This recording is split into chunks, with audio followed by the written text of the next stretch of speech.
السلام عليكم، مرحبتين. وصفتنا اليوم طبق يشتهر به المطبخ الليبي وهو البازين. المطبخ الليبي يشتهر بأطباقه الغنية بالبروتين وأهمها البازين، وهو طبق غني يتكون من عجينة البازين عمادها سنابل الشعير والإيدام اللي هو الطبيخة أو المرقة اللي نكهتها تكون قوية وقوامها رائع. البازين طبق ليبي تقليدي ويكاد ما فيش حوش إلا والبازين يكون واحد من الوصفات اللي يندار أسبوعيا وخاصة زمان، وعادة يكون في يوم الجمعة يوم العطلة الرسمية، لأن من الوصفات اللي تبي لمة العيلة ومن الوصفات الدسمة اللي يحتاج راحة نعتبروها إجبارية بعد تناوله. البازين الطبق الفخم نقدمه فيه في أفراحنا ومناسباتنا، ونقدمه فيه للضيف من قبيل الاهتمام وتكبيرة القدر به. ويعرف البازين بأسماء مختلفة زي العيش أو البلفيطة، هذه التسميات جاءت بناء على طريقة تطيبه، وفي هلبة طرق لطهي البازين زي عيش وسرار، عيش بالقديد، عيش وتختيري، عيش باللوسة، عيش وحساء، بازين بالبن، بازين بالطبيخة، بازين بالحوت، وبازين بالفول، وهلبة طرق وطريقة تقديمه وأكلة لها أصول متعارف عليها. يقدم للضيف بالحم وللعيلة يندر بالحم وحتى بطاطا ودحي. وأصول أكلة لما بتاخد لقمة البازين متاعك أي تقطع الجزء اللي بتمرسه باش تاكله، لازم تاخده بإيدك بالجنب باش ما يقعدش أثر صوابعك عليه، ولما تعصر الليم لازم تعصره على داب لقمتك اللي مرستها. البازين انقال عليه حتى أشعار. الشيخ إبراهيم بكير مفتي ليبيا سنة 1906 لخص جمال البازين في أبيات قليلة هي لسان حال عشاق البازين في ليبيا. قال: خير الموائد عندنا البازين، واللحم حوله ناضج وسمين، فأقطع بكفك قطعة من أصله، ثم أدلكنها جيدا فتلين، حتى إذا ما أشبعت مرقا فكل بالخمس من يمناك فهي تعين. هذا هو الأكل اللذيذ وإنه ذو لذة للآكلين تبين. من جمال البازين حتى الشعر اتفنن في وصفه. اليوم حنشوف البازين بطريقة تطيب يطلق عليها عيش، وحنشوفوا طريقة تشكيل الجميلة المتعارف عليها، وكيف نقدروا نتحصلوا على شكل أملس لكن مش رطب، وكيف البازين يحتفظ على لمعة الدهان فيه.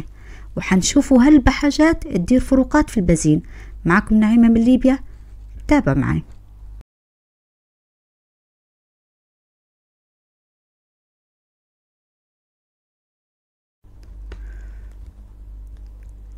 في الأول نجهزوا دقيق البازين. دقيق البازين عبارة عن دقيق الشعير، هذا شكل الشعير. دقيق الشعير عبارة عن دقيق محضر من الشعير المجفف والمطحون. الحبوب متاعها تتنقى وتنغسل وتتجفف وترتفع للطحونة، ينطحن ويولي دقيق ونقولوا له دقيق الشعير. هذا دقيق اليوم اللي بنستعملوه لوجبتنا اليوم، وجبة البازين. ناخدو نغربلو دقيق الشعير، كمية دقيق الشعير على حسب وجبتك اللي بتحضريها، يعني على عدد الأفراد. أنا اليوم بنحضر قعد ل4 أشخاص، غرفتين وغرفتين وزيادة غرفتين، هيك بيكون عندي كيلو إلا ربع. نغربل كويس بغربال يكونوا عيونه رقاق هالبضيقات، احنا نقولوا له غربال أعمى، لأن دقيق الشعير بيكون فيه نخالة اللي هي قشرة حبة الشعير. هذا شكل النخالة ولازم نتخلص منها، لأن واحد من أسباب شكل البازين أو العيش يجينا أملس إن نتخلصوا من النخالة متاع دقيق الشعير. ناخدو نغطو دقيق الشعير ونبدو نجهزوا الإيدام. توا نبدو نجهزوا إيدامنا أو مرقتنا. ناخدو زيت، أنا استعملت زيت زيتون خفيف خاص بالطبخ، وعادي نقدر نستعملوا زيت نباتي، ولأن وجبتي اليوم تقليدية بامتياز لهذا أنا حنطيب الإيدام متاعي بالطريقة هذه. الإيدام متاعنا لازم يكون زيته زايد شوية، ولوجبتي اليوم بندير ساقم ونص، هذا ساقم وهذا نص، وبنزيد معاها نص طاسة صغيرة زيت نباتي. باش ما ينحرقش معاي زيت الزيتون. أول ما يسخن الزيت نحط قطعة كبيرة بصلة متوسطة، تكون قطع البصل كبيرة باش سهل عليا نصفيه لما يطيب الإيدام.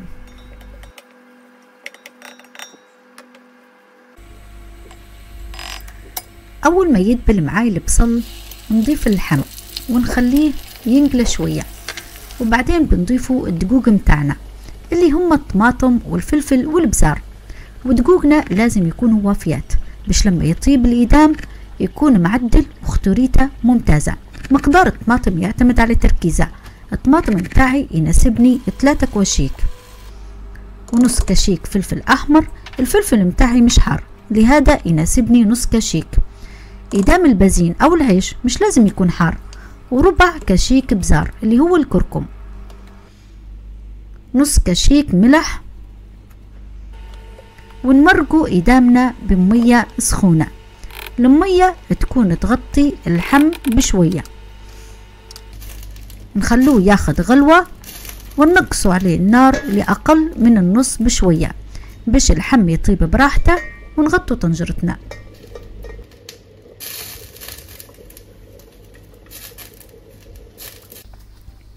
وحنجهزوا توا بازيننا. الطريقة هذه يقولوا لها عيش. لما دقيق الشعير نحطوه طول في المية من غير عجن نقولوا له عيش، واللي ينعجن في المية ويندر أقراص وينطبخ في المية نقولوا له بازين. يعني على نوع طريقة طهية بتكون تسميته. اليوم بنطيبوه في المية، يعني اليوم بندير عيش.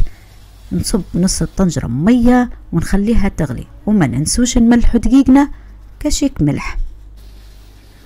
أول ما تغلي المية نصب الدقيق بالطريقة هذه باش الدقيق ينصب على هيئة مخروطي وما يتساواش.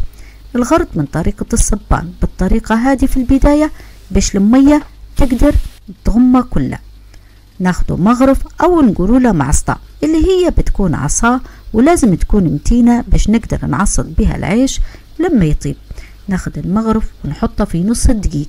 الغرض من حطانه في النص باش ندير فراغ تحت كومة دقيق ويخش لها البخار ويطيب كويس. ونقدر نحط المغرف من الأول في الطنجرة، بعدين نصب الدقيق. لما المية تغطي الدقيق بالكامل ننقص عليه النار أقل من النص باش ما ينحرقش معاي من اللوطة، ونخليه من 45 دقيقة لساعة مش أقل. ونفس الشيء ما نغطوش الطنجرة. بالنسبة لي أنا كل 10 دقايق نزيد ندير فتحات للدقيق باش المية تتخلله أكتر. توا بعد 45 دقيقة هيك يكون شكل العيش.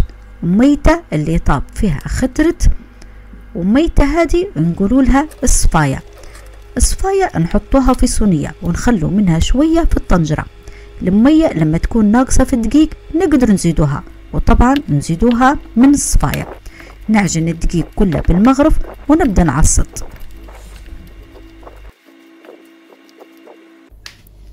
طريقة التعصيد: أول شيء الطنجرة لازم نثبتها ونتحكم في ثباتها، ونحطها في كورنر يعني زاوية. ديما الزاوية بتكون على هيئة راس مثلث، ولما الطنجرة تنحط في الزاوية هذه ونزيد نثبتها بالضغط من الجناب بأقدامي عن طريق فوط تغليظة لأن الطنجرة حامية. هيك أنا اتحكمت في الطنجرة باش لما نعصد ما تنفلتش مني. هذه الطريقة المتعارف عليها للتعصيد. طبعا توا بدينا نقدروا نعصدوا في العجانة، والعجانة تعصد بطريقة تحفة. التعصيد الجيد مهم جدا لتشكيل العيش. التعصيد الجيد يعطي سهولة أكثر لتشكيل العيش. التعصيد الجيد يساعد على الحصول على شكل مرتب وجميل للعيش. هو حقيقة يبي جهد، لهذا العجان اختراع ممتاز. طريقة التعصيد: ناخد العيش وبالمغرف نقعد نضغط عليه على جدار الطنجرة بالهيئة هذه. التعصيد هو بمعنى أن العيش أو البازين نخليه عجينة واحدة. العجينة هذه تكون ممزوجة لينة ببعضها، ولما نبي نشكلها تتشكل لي كتلة واحدة مش مفصولة. يعني التعصيد الجيد السبب الثاني اللي بيساعد على أن شكل العيش يجي مرتب. نقعد نعصد لنتحصل على الشكل هذا.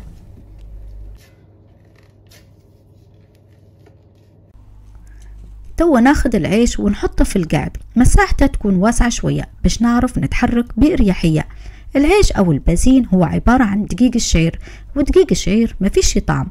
ناخد شوية من الدهن ونضيفه للعيش، حيتغير طعمة العيش، ونفس الشيء بيعطي لون ويساعدني في تشكيله، وبيعطي مطر أملس للعيش مع المحافظة على قوامه الوسط، يعني مش يابس ومش رطب. وهيك المفروض يكون القوام، نعجنه مع بعضه ونلمه. نحاول نخلي شكل العيش من الجناب جايين لفوق أكتر، هيك باش نقدر نتحكم في العيش بكامل ايدي. كيف نخلي جناب العيش ركبات لفوق؟ نقعد نضغط على الجناب بالهيئة هذه، نميل العيش على جنب ونضغط بشوية. يعني توا هيك شكلت جناب على هيئة قاعدة، وهذه القاعدة للشكل الهرمي الجميل للعيش تكون اتشكلت. نجو لطريقة التشكيل، نحط ايدي بالكامل على العجينة من فوق، وايدي التانية تكون شادة القعد باش ما يتحركش. براحة ايدي نميل العيش للقدام شوية ونلف على جنب. شوفوا العيش نلف فيه على الجنب الجزء اللي قريب من ايدي باش يتساوى اكتر وتتشكل معاي قاعدة العيش. يعني أنا تو مركزة على جناب القاعدة متاع العيش، بإني نميل العيش على الجنب مع التركيز على الضغط عليه بشوية، ضغط خفيف هلبة، ومتحكمة في العيش بإيدي. العيش نجيب فيه على جنب ونحرك، وكل ما نحرك ونلف ونضغط بشوية يتشكل أكتر. أنا طبعا توا نحرك في إيدي بشوية، يعني التشكيل السريع اللي نديره فيه هو نفسه اللي ندير فيه أنا توا بطريقة بطيئة. كل ما نلف ونضغط على الجناب كل ما يتشكلوا أكتر. العيش نميل فيه على جنب ونلف، وكل ما نلف كل ما يتشكل ويوضح أكتر. خلاص الجناب عندي يتشكلوا معاي وبدأ شكله يوضح أكتر. توا بنركز على شكل الراس الهرمي متاعها. صوابعي بتكون على العجينة، نميل صوابعي لجنب بحركة دائرية، يعني نميلها على جنب فقط من غير التركيز على الجناب. لما نميل صوابعي لجنب حيميل معي العيش، يميل لن يوصل لراحة ايدي، راحة ايدي تستلم العيش وصوابعي يرخوا. راحة ايدي تكمل اللفان على شكل دائري لين توصل لصوابعي، صوابعي يستلموا العيش وراحة ايدي ترخي، تكمل صوابع اللفان بحركة دائرية لين توصل لراحة ايدي، وهكذا. هذا كله في عملية متواصلة من اللفان، تبادل بين صوابعي وراحة ايدي.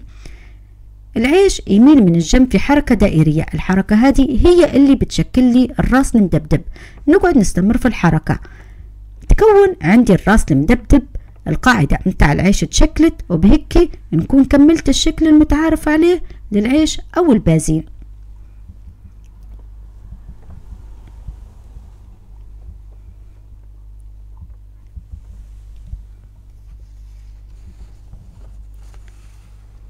توا بنجي نقلب العيش، ايد نشد بيها القعد ونخلي قاعدة العيش من تحت مقابلة ايد التانية. نحط ايدي على قاعدة العيش وبايدي التانية نميل القعد. لما نميل القعد تستلم ايدي، نحط القعد ونشد العيش مع ايدي التانية ونرده في القعد من غير ما صوابعي تمسها من فوق.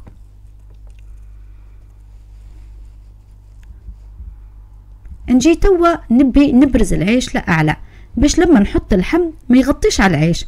ناخد نضغط بإيدي الزوز ضغط خفيف باش ما يتغيرش من شكله. نضغط وندفع القاعدة اللي من تحت للداخل بشوية، وكل ما نضغط وندفع يرتفع لفوق.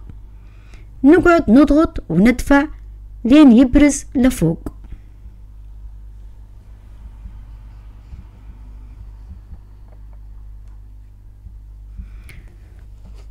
إذا كنت نبي نقدم العيش في قعد تاني مش نفس اللي شكلت فيه، نحط العيش في القعد اللي نبيه ونبدأ نفس الشيء، نضغط من الجناب من تحت وندفع للداخل، ولازم نثبت العيش باش ما يتحركش معاي عند الأكل.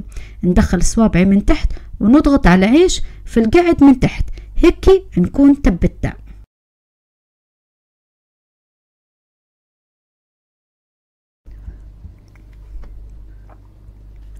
الإدام متاعنا طاب، دهانة وافي ودقوقة معدلات، الحمنة طايب محبس وقوامة خاطر معدل. قوام الإدام لازم يكون خاطر شوية. ناخدو نطلعو اللحم ونصفو الإدام. ناخد شوية دهان من الإدام وندهن العيش كله، ونجيب الحم متاعي وناخد نوزعه في القعد حوالين العيش بدور الداير. نمسح أي دهان يكون على جناب القعد، لأن لازم القعد متاعي يكون مش ملبس.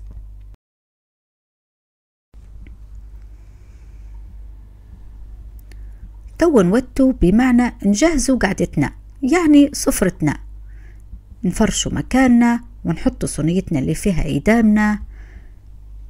نجيبو الفلفل الأخضر والليم القارص، العيش يتاكل معاه الفلفل الأخضر والليم القارص. نحطو فط اليدين متاعنا ونجيبو مية أو أي نوع مشروب نفضلوه، ونجيبو قاعدنا قاعد العيش. هذه وصفتنا اليوم، وإن شاء الله نكون قدرت قدمت وجبتنا وجبة العيش أو البازين بصورة تليق بها. هذه وصفتنا اليوم، إن شاء الله تكون عجبتكم. في أمان الله.